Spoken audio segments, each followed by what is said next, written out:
Olá, bom dia. Iniciando aí nosso oitavo episódio do Papo Namastê. Bom, que se você ainda não acompanhou os demais eventos, os demais episódios, você pode seguir o nosso YouTube, o nosso canal. Está disponível todos os episódios por lá.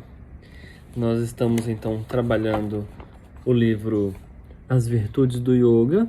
E aí eu espero concluir esse mês, para a gente começar alguns temas aleatórios no Papo Namastê. E aí também a gente vai estar convidando algumas pessoas para participar com a gente de alguns temas. Nesse livro, o autor Georg, ele traz antigos ensinamentos para esta época de crise global, a aplicação do yoga nesse cenário múltiplo de situações existenciais e, enfim, de algum modo preocupantes. E hoje a gente inicia um capítulo muito especial, o capítulo do não ferir. Esse capítulo faz referência então à primeira instrução mais conhecida e popularizada do yoga, chamada de Ahimsa. E aí ele vai fundamentalizar isso e o motivo do porquê que é essa virtude, essa qualidade que norteia e orienta o sistema óctuplo do Yoga de Patanjali, mas deixando ali um pouco claro que isso não tem origem dentro do sistema do Yoga, no contexto patanjaliano falando, Isso tem origem em um outro sistema de Yoga, que vem anterior ao sistema proposto e codificado por Patanjali. E aí isso é muito legal para você que estuda yoga, porque isso embasa a fundamentação do processo, de onde origina isso, o porquê dessa informação e a importância do conceito, a importância do fundamento do não ferir. E se você estuda yoga, pratica yoga, vivencia essa prática diariamente, em todos os contextos de sadhana possível, você vai entender o quanto é importante cultivar a qualidade do não ferir. Joia? Então, a gente inicia lendo alguns trechos, como a gente tem feito, e discutindo eles. Então, você pode compartilhar informações, você pode escrever o que você entende sobre isso e compartilhar com a gente. E se você vier a assistir o tema, o episódio no YouTube, você pode deixar um comentário também para a gente poder compartilhar e crescermos juntos sobre isso, tá bom? Vejamos, capítulo 6, Não Ferir. A não violência como conceito entrou no mundo da política com Mahatma Gandhi e em seguida foi incentivada por heróis populares como Martin Luther King, o pregador haitiano Jean Bertrand Aristide ou o arcebispo salvadorenho Oscar Romero. Embora a não violência tenha se tornado um conceito popular, prefiro falar aqui de não ferir, que tem uma conotação mais ampla. Não ferir, ou ahimsa em sânscrito, é o fundamento de toda moralidade baseada na espiritualidade. As três principais tradições culturais da Índia, o hinduísmo, o budismo, o jainismo, promovem o valor moral supremo de não ferir. No Yoga Sutra de Patanjali, que representa o yoga hindu, o não ferir está entre as 5 observâncias ou disciplinas chamado yama, que são consideradas aplicáveis de um modo universal. A posição de Patanjali tem seu paralelo preciso no budismo e no jainismo. Dessas 3 grandes tradições, o jainismo oferece o tratamento mais abrangente do não ferir. E aí entra essa questão interessante. Devido a uma tendência no ocidente da gente reportar quase todas as informações que vêm do yoga ao hinduísmo, a gente perde algumas bases sólidas que estão relacionadas à fundamentação intelectual, técnica da informação. Então, a ahimsa tem origem na estruturação do yoga jainista. Então, Se você quiser, você pode mergulhar um pouco mais no jainismo, você vai perceber que é uma cultura espiritualista bem antiga e que ela tem uma sólida e consolidada base para o que hoje a gente entende e chama de yoga. O jainismo histórico foi fundado no século 6 a.C. Um contemporâneo mais velho que Gautama, o Buda. No entanto, a tradição se refere a 23 professores anteriores, que são conhecidos como aquele que abre um val, Tirthankara. Como o hinduísmo e o budismo, o jainismo oferece um caminho espiritual que conduz à liberação, e em sua origem foi uma comunidade estritamente monástica. Mais tarde, seguidores leigos também a aderiram. O jainismo é marcado por um vigoroso ascetismo e produziu uma longa linhagem de grandes adeptos que renunciaram ao mundo. O grau de ascetismo promovido pelo jainismo pode ser visto na antiga controvérsia sobre o uso de roupas ou a simples nudez, como um hábito entre os jainistas monásticos. Em torno de 300 anos antes de Cristo, a comunidade se dividiu entre aqueles que usavam roupas e aqueles que vestiam apenas espaço. O estilo de vida dos monges e monjas jainistas exerceu uma forte influência nos leigos e assim descobrimos que até mesmo chefes de família praticavam com entusiasmo o ideal de não ferir, que é conhecido como a suprema virtude. Segundo o Yoga Shastra de Hemacandra, a prática espiritual é inútil se não for baseada no abandono de toda atividade que cause danos. O Dashavaikalika Sutra do ramo Shivetambara, que deve ter sido composto no século 5 a.C., se inicia com os seguintes versos. Aí quem conhece sânscrito me perdoe se eu estiver pronunciando alguma coisa com equívoco, tá? O esforço é grande. A virtude, o Dharma, é a maior bênção. Não ferir, comedimento e ascetismo. Até mesmo as divindades honram uma mente sempre estabelecida na virtude. Assim como uma abelha se satisfaz bebendo o néctar da flor, sem danificá-las, aqui também na terra, os ascetas liberados, que à procura de alimento entre as flores, por assim dizer, se deleitam com oferendas de devoção. Como as abelhas das flores, subsistimos sem sobrecarregar ninguém, do que quer que tenha sido preparado. Lembrando que quando você vai na literatura, em especial do Mircea, né, do antropólogo Mircea Eliade, ele deixa claro que yoga é um caminho ascético. Então, e que yoga é o esforço, né? É um esforço grande para manter as coisas em equilíbrio, né? Os opostos, né? Então, por isso que ele tanto reitera aqui a importância de se falar em ascetismo. Assim, mesmo num aspecto tão vital da vida como a nutrição, os monges jainistas andam levemente neste planeta, desejando evitar dano ou inconveniência a outras pessoas. Não ferir é o grande voto. Como informa o Sutra, Senhor, o primeiro grande voto é a abstenção de ferir seres vivos. Senhor, vou me abster de ferir qualquer ser vivo, seja grande ou pequeno, móvel ou imóvel. Eu mesmo não vou ferir nenhum ser vivo. Não vou ferir nenhum ser vivo por qualquer meio, por meio de outro. Não vou fechar os olhos aos prejuízos aos outros seres vivos. Pelo tempo que eu viver, não irei causar, instigar ou perdoar por meio do triplo corpo, fala e mente. Quando ele fala sobre perdoar, ele está falando sobre o ferimento de outros. Tá? O Código Moral Jainista proíbe os monges de cavar o solo, moldar pedaços de argila ou secar lagos, ou até mesmo poças de modo deliberado.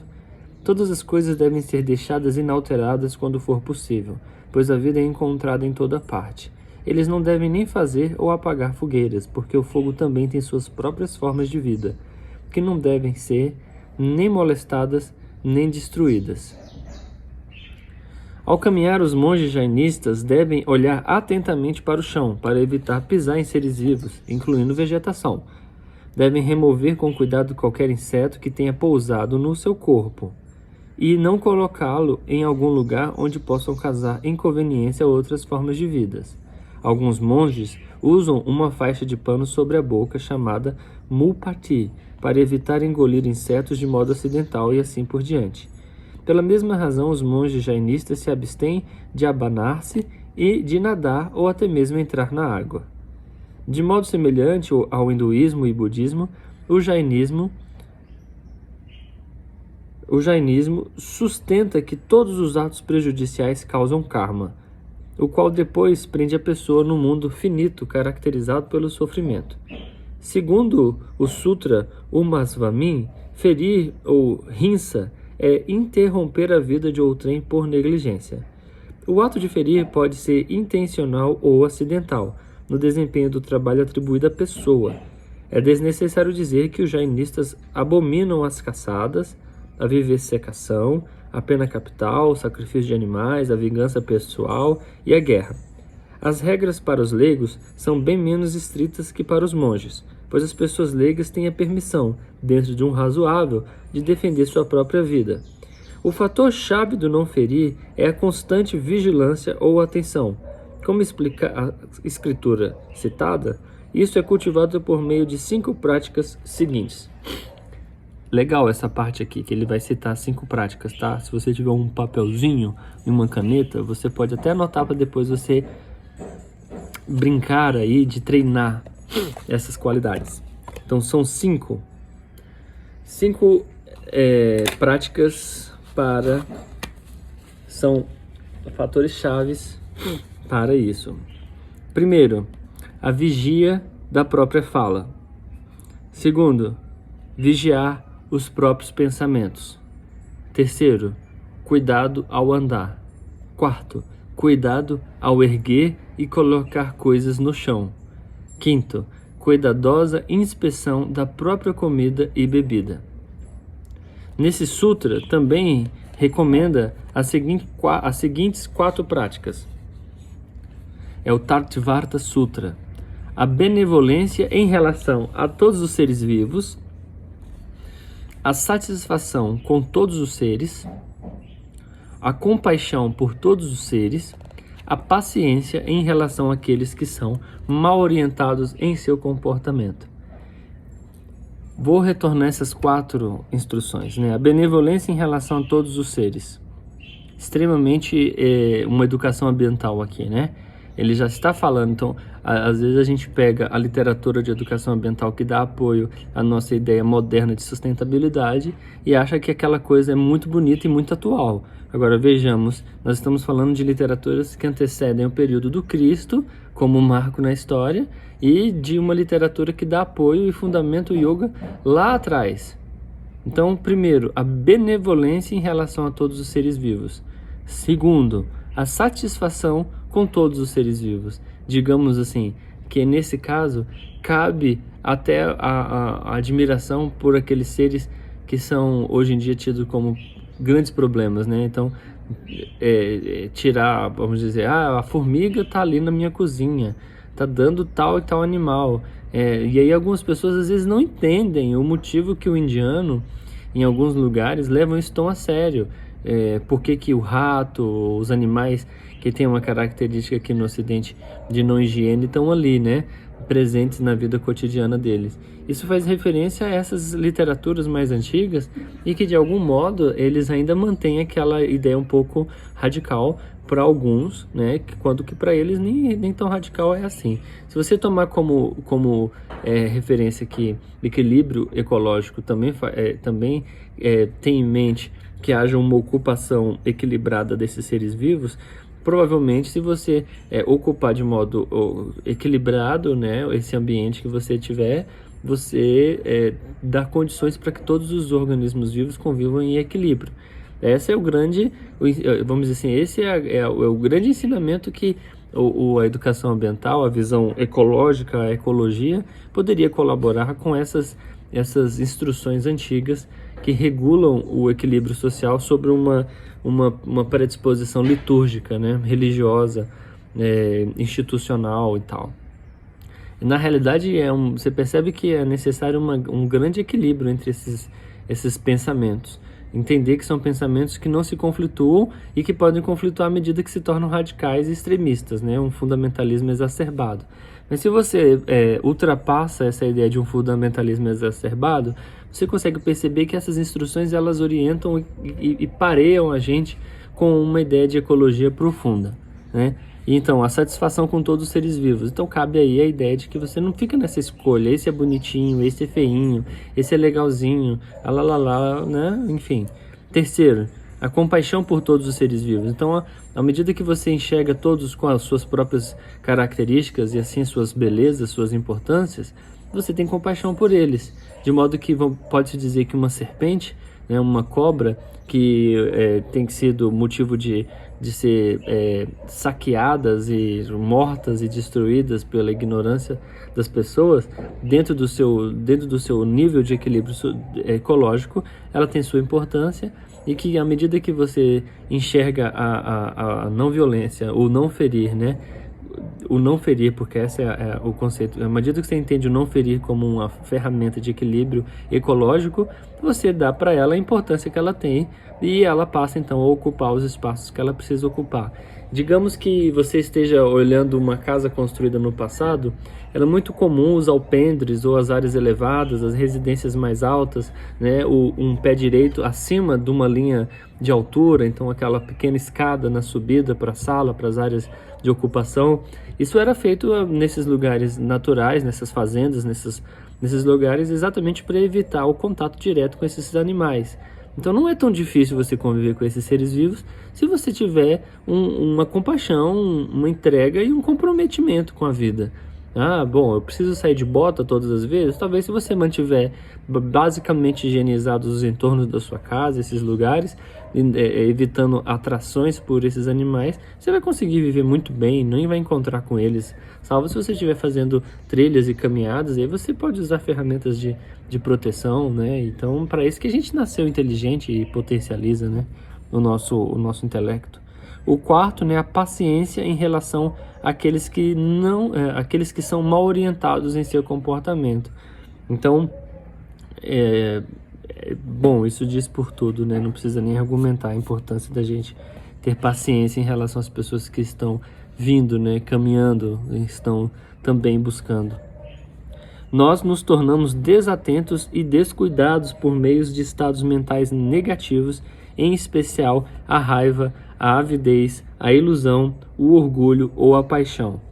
Esses estados anuviam a razão e causam o descuido, que pode levar ao ato de ferir e até mesmo matar os seres vivos. Toma como referência aqui o que nós falamos no episódio anterior, do capítulo anterior, a qualidade sátiva. Então, quanto mais tamásico, ou seja, quanto com mais medo, quanto com mais receio, quanto mais raiva, quanto mais preso a essas ilusões, como por exemplo, eu vou sair daqui, vou ser atacado, há animais nesse lago, há seres que estão se preparando para me devorar, e blá blá blá blá blá blá, mais tamásico sua mente fica, menos atívico sua mente está, consequentemente você fica com menos discernimento, mais reativo, e aí com a conclusão que você tem é sempre um processo de conflito, e aí o não ferir se torna algo difícil de ser realizado, afinal, você está preso a essas qualidades mentais tamásicas, limitadas, né, nebulosas, que reforçam a ignorância sobre os assuntos. Isso você pode notar nas relações em casa, isso à medida que você faz conjunturas, à medida que você ativa o seu diálogo interno e mantém ele numa atividade mental direcionada a ideias de imaginação forçada, né? Não aquela imaginação criativa, mas aquela de conjunturas, de cogitações, onde você fica vislumbrando mentalmente episódios drásticos, episódios de conflito, de dor, de sofrimento, ou mesmo você entra numa discussão mental com outras pessoas, dialoga mentalmente, criando um conflito. Então, nem em pensamento o não ferir pode acontecer. A lógica é que nem em pensamento você deve ferir. Então, se em pensamento você, como diz o Mano Brown na música, no rap dele, né, da década de 80, né, só de pensar em matar já matou. Então, se você não toma cuidado, você não vigia seus pensamentos, consequentemente, daqui a pouco você está criando cogitações de discussões com seu sogro, a sua sogra, com sua mãe, com seu pai, com seu filho, com outras pessoas, e aí você torna a vibração mental uma vibração tamásica. Essa vibração tamásica dá apoio para que você não tenha o menor discernimento em, esse mosquito assentou aqui, pá, mata ele, essa formiga está passando aqui, vou detetizar, esse passarinho está me incomodando, expulsa ele daqui, e esse animal está aqui, bica nele, aquela história que você já vê aí no senso comum. Então é evidente que o código moral jainista exige uma atenção intensa. Isso é ainda mais impressionante quando se sabe que o voto de não ferir pertence apenas ao segundo dos 11 estágios de desenvolvimento espiritual da vida de um praticante leigo e 14 estágios no caso de um monge. Uma vida moral equilibrada serve para libertar a atenção para nosso processo meditativo e para o cultivo daquelas virtudes mais elevadas que levam à liberação. Apenas quando estamos estabelecidos na virtude de não ferir, de um modo sincero e também enérgico, a vida fluirá para nós, ou como diz Patanjali em seu sutra, a inimizade cessará à nossa volta. Um exemplo clássico pode ser o do yogin ou yogini, em cuja presença de um tigre se torna um bichano, ou um elefante louco é apaziguado na mesma hora. A tradição oral yoga é repleta de histórias como essas e não devemos descartá-las de maneira genérica como mera ficção ou fantasia. Em termos yogis, uma pessoa para quem o não ferir se tornou uma segunda natureza emana uma aura de tranquilidade que é contagiante. Podemos perguntar como é possível que Gandhi, o apóstolo do não ferir do século XX, tenha se tornado a vítima de um assassino hindu fanático. De uma perspectiva tradicional, há pelo menos 3 respostas possíveis para essa pergunta. A primeira é a alegação de que a tranquilidade interior cria calma em outros seres. É errônea. A segunda resposta é que Gandhi não tinha suficientemente tranquilidade para proteger a si mesmo contra um ataque tão violento. A terceira resposta possível é que karma é karma e que era a hora dele morrer. Essa resposta final não deixa abertura para a discussão, mas eu gostaria de fazer algumas considerações sobre as primeiras 2 respostas. Sentei-me à frente de diversos mestres do yoga e sei por experiência própria que eles irradiam uma paz palpável que com certeza torna a meditação profunda muito mais fácil. Não temos motivos para suspeitar que mestres contemporâneos de yoga estejam mentindo quando, às vezes, para encorajar os seus discípulos, eles compartilham incidentes de suas vidas que ilustram a natureza contagiante da atitude do não ferir.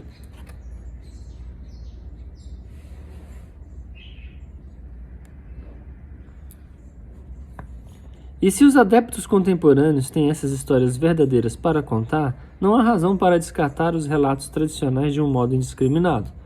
A despeito da adulação de Gandhi, a despeito da adulação que Gandhi recebeu e ainda recebe milhões de conterrâneos seus, ele nunca alegou caminhar entre gigantes espirituais de sua pátria. Na verdade, em diversas ocasiões ele admitiu francamente que sua prática espiritual era um desafio para ele, em especial o voto de abstinência sexual. Essa confissão dificilmente reflete uma mente tranquila, o que se poderia esperar de um iluminado espiritual de grande calibre. Diversos admiradores e associados seus, muito próximos, escreveram sobre a tristeza dele. Por exemplo, lembrando o período de apenas 6 semanas antes da morte de Gandhi, seu secretário escreveu: Achei Gandhi, o homem mais triste que se pode imaginar, quando me reuni a ele em meados da década de 47, do ano de 47. Ele também observou: eu olhei atentamente dia após dia a expressão triste, pálida daquele rosto aflito, que indicava uma angústia anterior que dava medo de se ver. Em seu prefácio, The Last Glimpses, ou de Manubhen Gandhi, a sobrinha neta de Gandhi, faz comentários sobre a agonia e o desassossego da mente dele. O título honorífico hindu Mahatma, grande alma, envolveu Gandhi numa atmosfera de santidade que torna qualquer tentativa de avaliação objetiva de um homem de seu trabalho quase sacrilégio.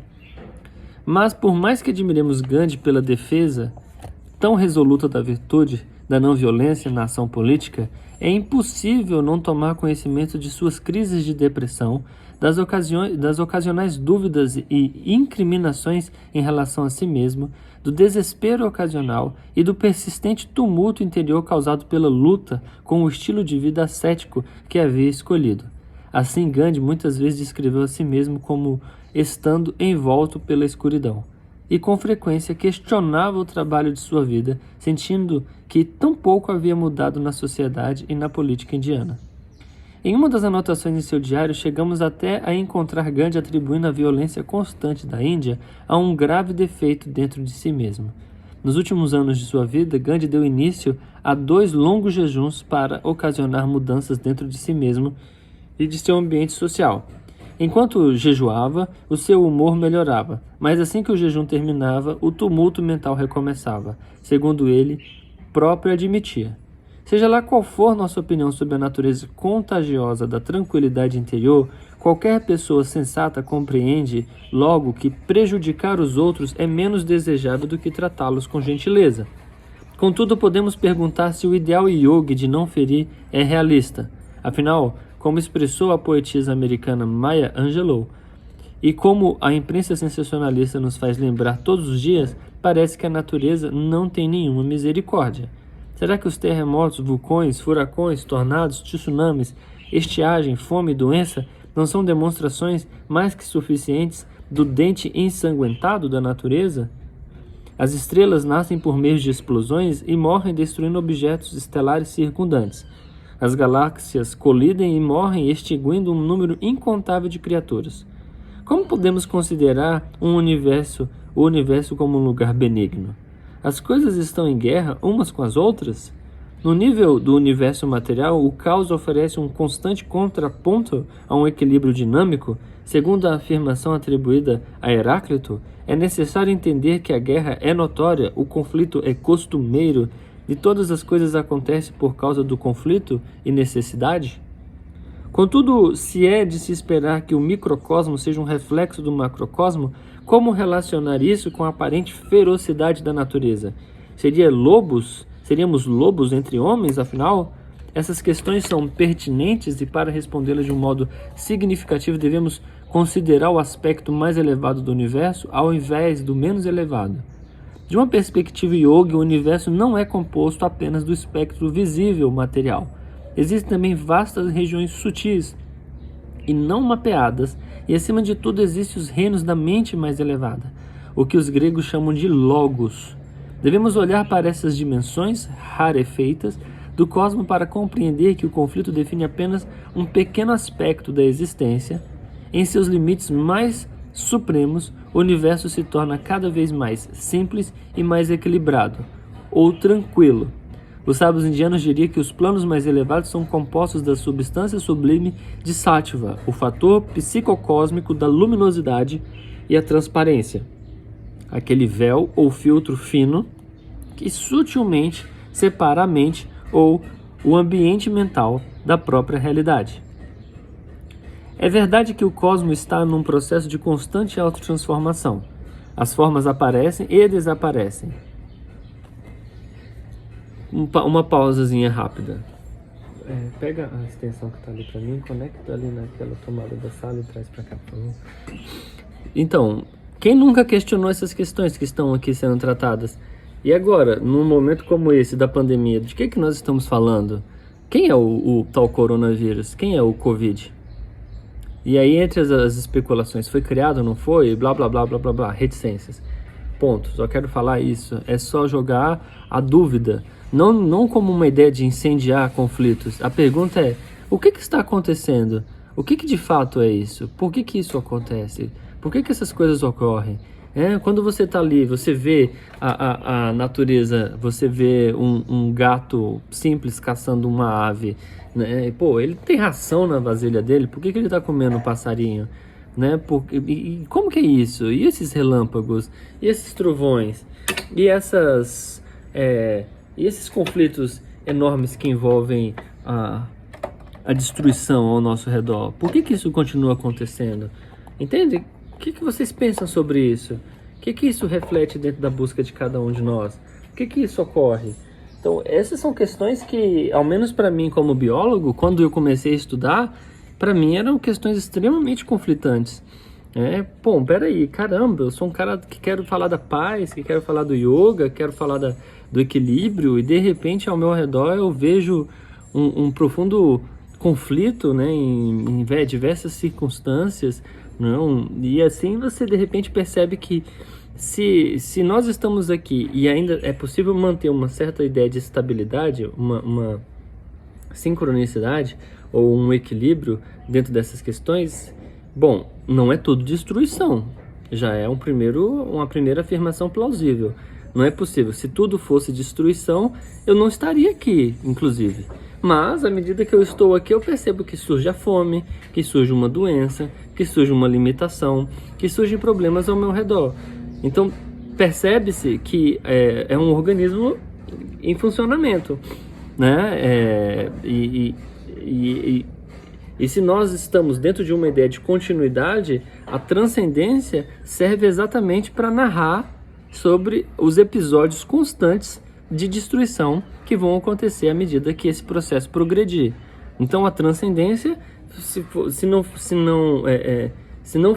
fosse a transcendência, não era possível vivermos a plenitude da inconstância, né? A ideia da impermanência, né? A impermanência orgânica. Meu rosto está assim, daqui a pouco eu estou envelhecendo, os pelos estão embranquecendo, o cabelo está caindo, as coisas estão mudando. Ao meu redor a mesma coisa ocorre com as paisagens, ocorre com os ambientes. E é isso que é a grande sacada. Existe uma faixa, né, de vibração, onde há uma determinada pressão que os físicos quânticos vão chamar de uma pressão quântica, uma ressonância de equilíbrio, e dentro dessa faixa as coisas estão em estado de harmonia. Fora desses ambientes, essas alfândegas estão sendo invadidas e naturalmente são elas responsáveis pelo processo de restabelecimento desse equilíbrio dentro do episódio de consumo, de destruição, de aproveitamento, né, de energias que se multiplicam à medida que elas vão sendo, então, que elas se chocam, que esses atritos ocorrem, né? E aí o nosso Ravi falou, é um organismo natural funcionando. E o nosso Dalcin do Cerrado, Yoga Fire, o Silvio disse, a vida é bonita como ela é, permitindo a transformação do observador. Perfeito. É essa constante mudança da roda, né? Dessa constante mudança que vai permitindo o processo evolutivo. Então não adianta lançar os holofotes e dizer tudo é destruição, tudo acaba, tudo tá... Então, tá viajando, olha aí, você tá comendo, você tá se alimentando, você tá vivendo bem, você tá conseguindo narrar uma vida dentro de uma certa constância de equilíbrio. Então, de fato existe uma destruição, é disso que Shiva fala, né, da transformação a partir do fogo que consome todo. Mas entre esse intervalo de destruição, a faixa de comprimento, né, a cronologia do processo de construção, ele é muito mais amplo, inclusive ele é imenso, ele é muito maior, né? Bom, no yoga clássico de Patanjali, o termo sânscrito parinama sugere a atividade incessante da mudança, ou transformação do cosmos. Segundo Patanjali, apenas o espírito, o ser consciência transcendental, não está sujeito à mudança. O Buda chegou à conclusão semelhante quando falou das 3 marcas da existência condicionada. Então, a finitude, a impureza e o sofrimento. Que o mundo seja permeado de limitações é bem fácil de ver. Que ele também tem uma qualidade impura é um pensamento possivelmente estranho ao mente ocidental. Mas podemos entender melhor esse rótulo tradicional quando consideramos o quanto as nossas experiências estão entremeadas de imperfeições, falhas ou defeitos. Nossa própria personalidade tem inúmeras máculas e a mente por meio do qual percebemos o mundo está permeada de todo tipo de preconceitos, de modo que a nossa percepção e o nosso entendimento das coisas são distorcidos com muita frequência. Acima de tudo, a nossa vida emocional é em grande medida colorida pela raiva, medo, inveja, ciúmes e outras emoções. Tudo isso pode ser considerado, nesse ponto de vista, como citado, uma impureza. Por fim, muitas pessoas encaram com desconfiança a noção indiana de que tudo é sofrimento. Afinal, temos experiências de prazer e satisfação que podem atingir o ponto total do enlevo. Para entender o que significa essa noção, devemos lembrar de um aforismo do Yoga de Patanjali que afirma: tudo é sofrimento para aquele que discerne.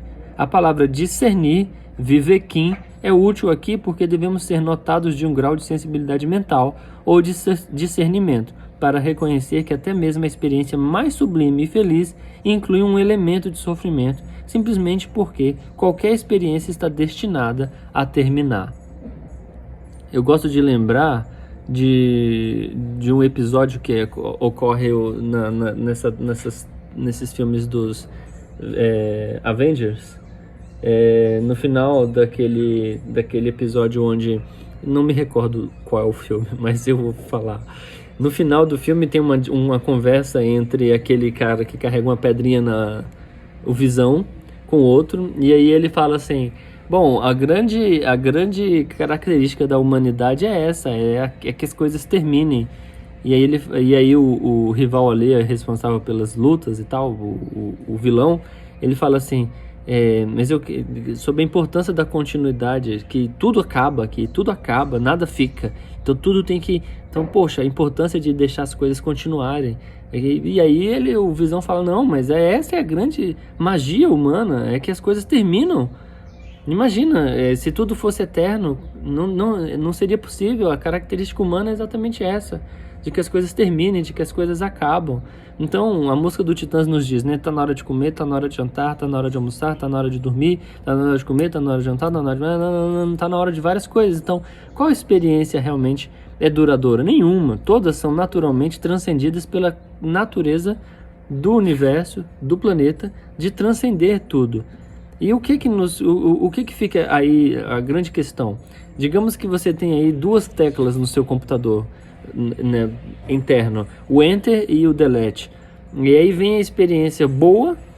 Geralmente a gente não consegue dar Enter nela. A gente dá um Enter, mas daqui a pouco ela se deleta.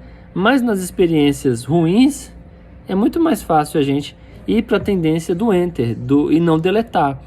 Então, percebe que o sofrimento também está relacionado ao mecanismo de não ferir a si mesmo.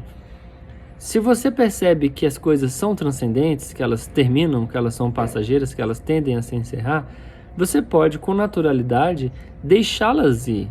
Porque permanecer nelas é um ato de ferir-se, correto? Então, deixar-se envolver, permear-se pela memória, ou mesmo pela recordação de algo que não tenha te feito bem, né? Envolver-se nos aspectos traumáticos, dedicar-se a eles, nutri-los com seus pensamentos, né? Nutri-los com suas conjunturas, cogitações, falando deles, lançando palavras, narrando essas histórias, contando essas histórias.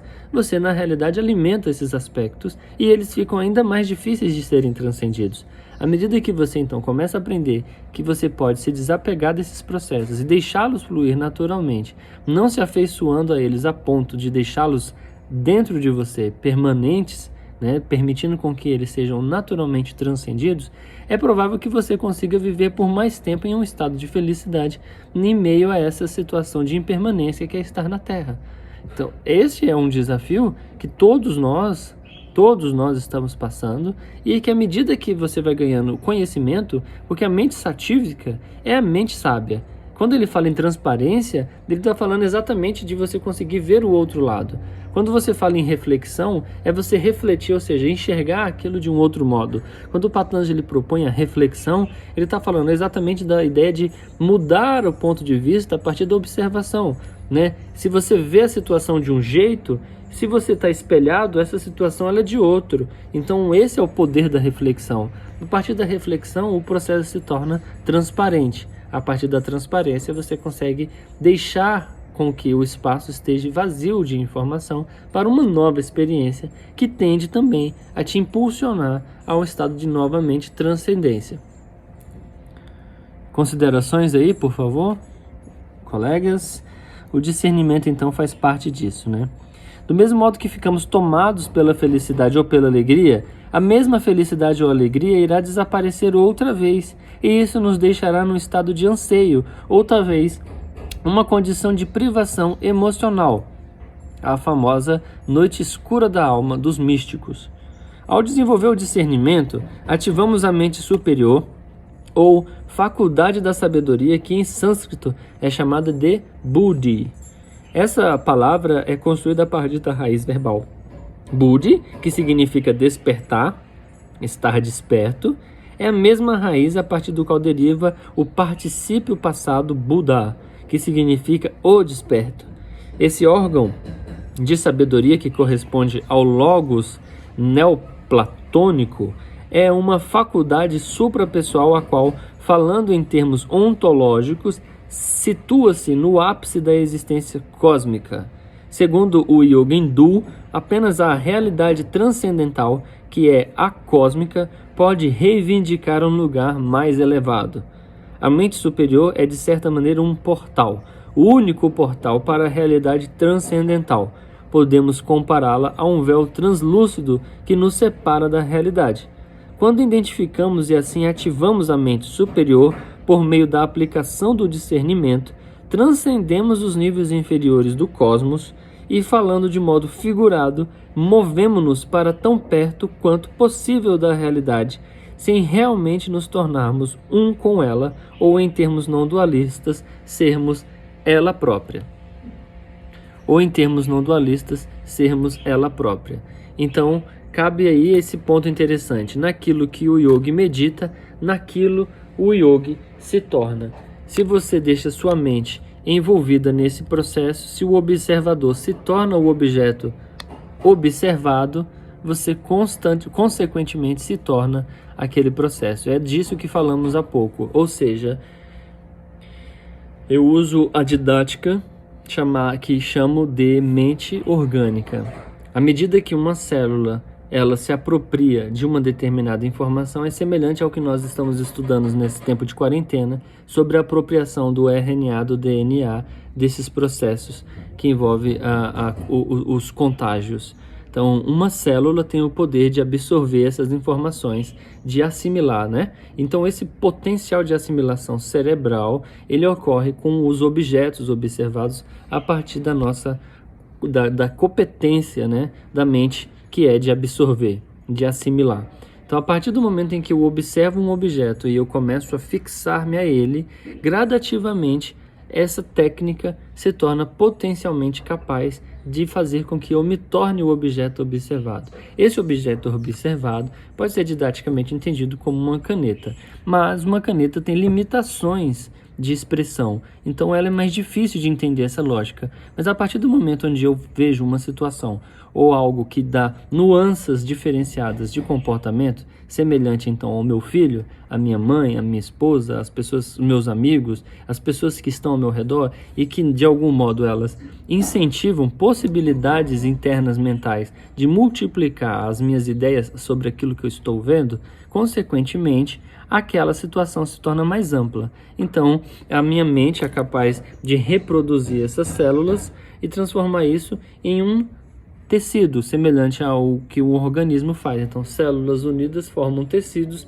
tecidos formam órgãos, órgãos formam sistemas, sistemas compreendem uma visão sistêmica, né, de elementos que o compõem. Então, semelhante à minha mente, quando eu pego e tiro o zoom do objeto, eu observo que existe um observador que narra a cor, a textura, as características, as possibilidades daquele objeto observado. E aí, à medida disso, eu vou criando, inclusive, ideias limitadas sobre o outro. Por exemplo, como predispor um determinado comportamento e dizer assim, ele sempre faz isso, ela sempre faz isso, ela é assim, ela é assado, ele é assim, ele é assado.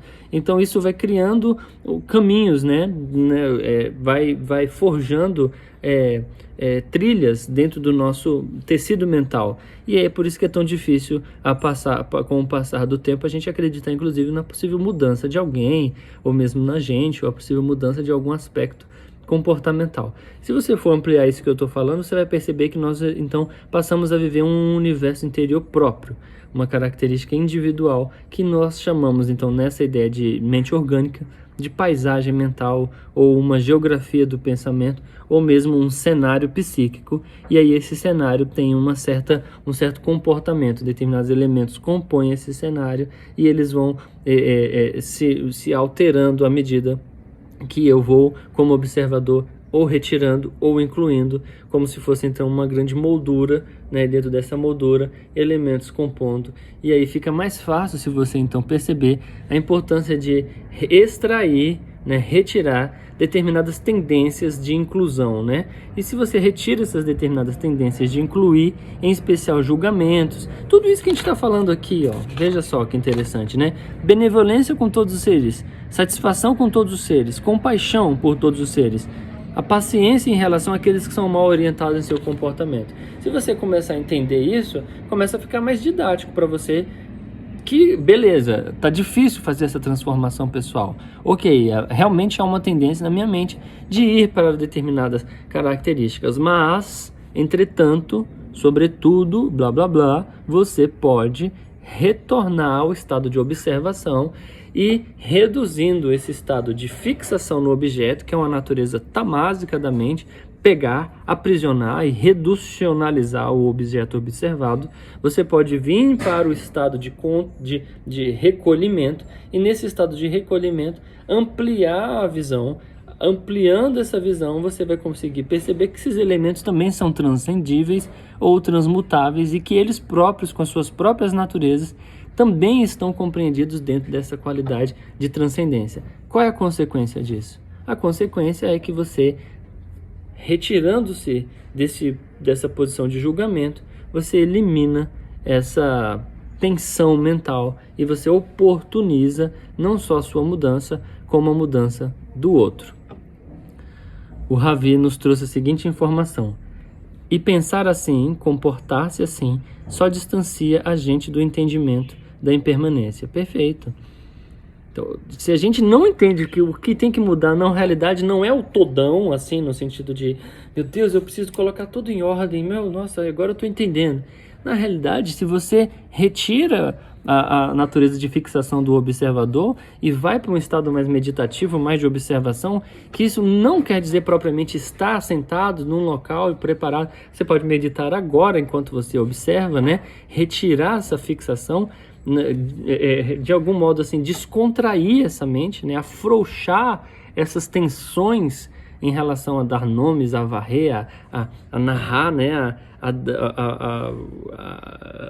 A gente brinca aqui, né? Eu e a Mari, a gente brinca assim, galvanizar, né? Assim, sabe o Galvão Bueno, aquele narrador de futebol, parar de narrar todas as informações que estão, a sobrancelha de modo, o óculos, a barba, o cabelo, tudo que está ao redor, você começa a narrar tudo.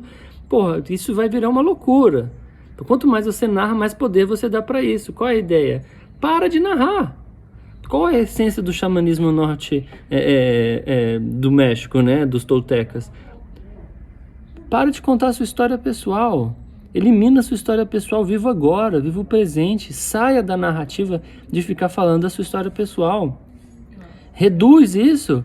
Quanto mais você reduz ficar falando da sua história pessoal, o que você faz? Pô, você tem fôlego, eu vou contar para vocês o que aconteceu hoje, ontem, né? Vez ou outra, uma história memorável, algo que vamos dizer assim, alimente uma perspectiva de uma construção de algo que transforme, como ele falou assim, os mestres contam histórias, mas eles não ficam narrando tudo. Olha, eu fui na casa do meu avô, aconteceu isso, eu fui na casa da minha avó, isso. O Ravi me falou tal coisa, a Márcia, a Beth, você está simplesmente enchendo o copo, né? Então ele vai transbordar de tudo que é tenso e tudo que você está alimentando. Que tal? Tudo que é falso, tudo que é ilusório, sem dúvida. Então por que não transbordar de silêncio, né? Transbordar de vazio, transbordar de transcendência, transbordar de discernimento, transbordar de transparência. Para isso, tá aí a todos os exercícios maravilhosos que o yoga está falando. Então, a não violência é inerente à mente superior. Então, a mente inferior é essa mente do objeto, da narrativa exclusiva, do olhar no ponto e ficar varrendo tudo e querendo, inclusive, mudar os desígnios do processo. Isso é motivo de muito sofrimento. Por vezes, a maior parte dos sofrimentos causados por traumas, por situações de conflito de escolhas, estão diretamente associados à fixação.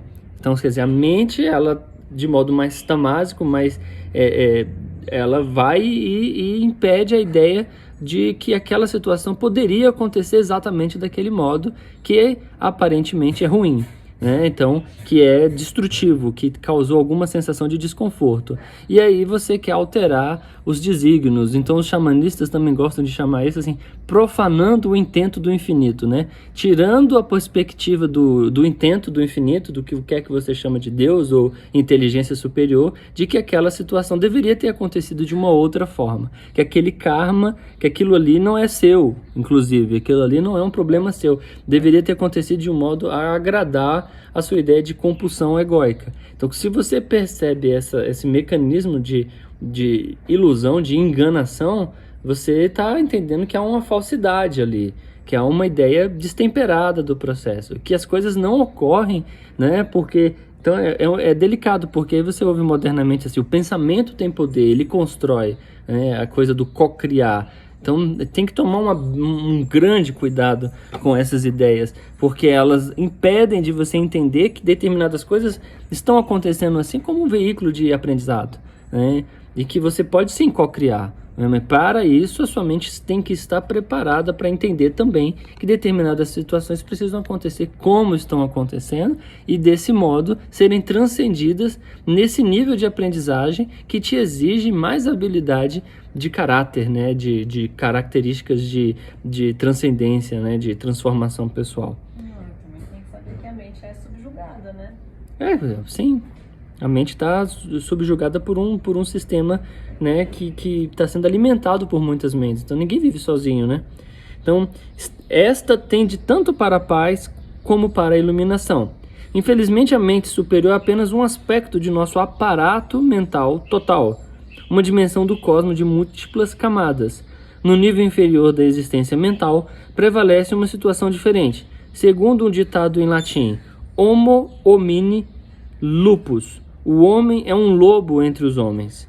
Freud citou este provérbio e observou com tristeza: quem tem a coragem de contestar em face de todos os indícios?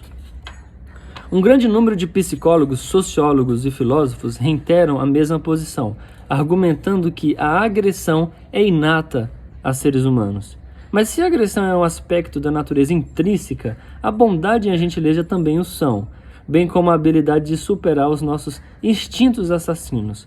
Apenas um rematado pessimista negaria que é possível para nós vivermos em paz, em harmonia com os nossos semelhantes e com a natureza em geral. Nós não precisamos assassinar milhões de pessoas por meio de guerras ou torturas, como aconteceu somente no século XX. Somos livres para seguir um curso de ação diferente, cultivar o não ferir, o pacifismo como um estilo de vida viável. Isso não é apenas um mero ideal utópico. Aqui e ali, em épocas passadas e mesmo em nossa própria época, homens e mulheres conseguiram viver juntos de modo cooperativo, sem guerras e conflitos. Algumas comunidades monásticas atingiram esse grande ideal ao menos durante parte de sua história. Comunidades em aldeias situadas em regiões protegidas, remotas e desinteressantes demais para turistas curiosos ainda conseguem isso hoje. O viver cooperativo é preferido, não por alguma razão metafísica, mas simplesmente porque a sobrevivência de todos depende dele. Num nível particular do desenvolvimento espiritual de uma pessoa, entretanto, a não-violência torna-se algo mais do que a exigência econômica ou social. Ela se ocupa da expressão do sentimento interior de unidade em todas as coisas, de reverência pela vida. Esse é o quinto nível moral desenvolvido por Lawrence Kohlberg, como apresentamos no capítulo anterior. Ressaltados anteriormente, a não-agressividade foi aclamada como virtude cardeal em todas as principais tradições do mundo. Durante milênios, ela foi parte fundamental do yoga. O Yoga Sutra de Patanjali, de 2000 anos de existência, o não ferir é introduzido como uma das 5 práticas que constituem o grande voto moral. O que é a virtude de não ferir significa para um aluno ocidental contemporâneo de yoga? A Ahimsa seria apenas um ideal romântico? Ou, como insiste Patanjali, é válido de um modo universal e incondicional? Seria ainda plausível o não ferir em nosso mundo tão mais complexo? Fica aí essas perguntas para a gente continuar na nossa próxima aula, na segunda-feira, porque esse capítulo eu vou devagarzinho, porque ele é gostosinho. Rimou, não é verdade? Então, a gente tem muita coisa para estudar sobre o não ferir. Então, o não ferir, ele é uma disciplina elevada de caráter, é uma ponte para atravessar para um estado de profunda entendimento. Poderia citar muitas histórias aqui, o quanto os mestres anteriores falam sobre a importância do não ferir, né? Inclusive do não julgar, né? Porque esse não julgamento não está relacionado a não pensar, né? Ele não é seres acéfalos, é que na realidade cada um tem sua vida, né? Talvez a frase mais bonita a yogi que exista no cenário do senso comum é cuidar da própria vida, né? Quando a gente ouve assim, vai cuidar da sua própria vida, parece um pouco pejorativo, mas não tem nada de pejorativo. Basta você lembrar o quanto é importante você de fato cuidar da sua vida, né? Cuidar do seu corpo, da sua saúde, das suas relações, correto? E realmente deixar com que o outro esteja à vontade para viver como ele quer viver, né? O último exercício, assim, a paciência em relação àqueles que são mal orientados em seu comportamento. Tá tudo bem se ele ainda não faz determinados aspectos, determinadas coisas, ele é livre para viver assim. Inclusive, se o planeta fosse se preocupar com isso, nós já estaríamos exterminados, né? Se há uma inteligência que governa e que sustenta o equilíbrio social, ela pressupõe que existam nichos diferenciados de evolução e que cada um permeia a sua jornada de busca de acordo com o seu próprio karma, não é verdade? Então, basicamente, não ferir começa em atitudes muito simples, né? Pequenas questões que envolvem o livre-arbítrio, a livre escolha. Considerações, temos alguns minutinhos. Silvio, tudo bem aí? Ravi, Beth, quem está no ar ainda? Alguma consideração final? Tâmara, a Glauciene. Cite de novo os 5 pontos lá do começo. Ok. 5 pontos. Vigiar a própria fala. Vigiar os próprios pensamentos. Cuidado ao andar. Cuidado ao erguer e colocar coisas no chão. Cuidadosa inspeção da própria comida e da bebida. E as práticas, né? A benevolência em relação a todos os seres, a satisfação com todos os seres, a compaixão por todos os seres, a paciência em relação àqueles que são mal orientados em seu comportamento. Alguém mais vai trazer uma reflexão aí para nós? Um questionamento ou uma soma para poder somar no final da nossa live e nós podemos então encerrar e nos encontrarmos novamente na próxima segunda-feira. Então lembra sobre essa passagem que ele trouxe sobre o Gandhi, a importância de você criar um espaço de aceitação sobre as suas limitações, sabe? Isso é necessário, isso é urgente, isso é prioritário na sua busca espiritual. O não ferir começa em você aceitar a sua condição de buscador, de alguém que não é perfeito. E que essa ideia de perfeição não cabe a quem vive numa situação de tanta exposição, sabe? Você está tudo bem, você está tranquilo, busca esse entendimento. O não ferir começa em não ferir-se. Aceitação sobre as suas potencialidades, mas também sobre as coisas que te impedem, né, que te limitam. Isso faz parte de uma jornada de transformação. Vejamos o exemplo do Gandhi, a depressão, a tristeza, o estado de conflito.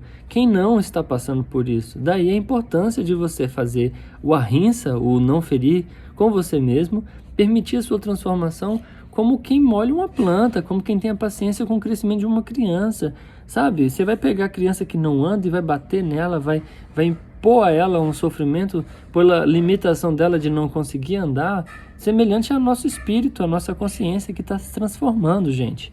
Tenha paciência com isso, tá? O Ravi deu obrigado, Jota, obrigado, Ravi. O Silvio, muito bom.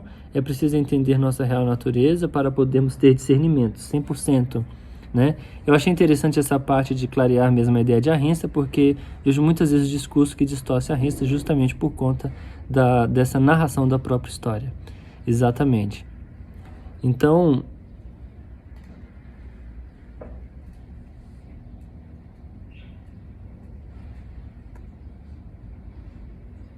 Acabou? poxa, que pena, cara, esse Perdeu? seu celular. Obrigado, namastê.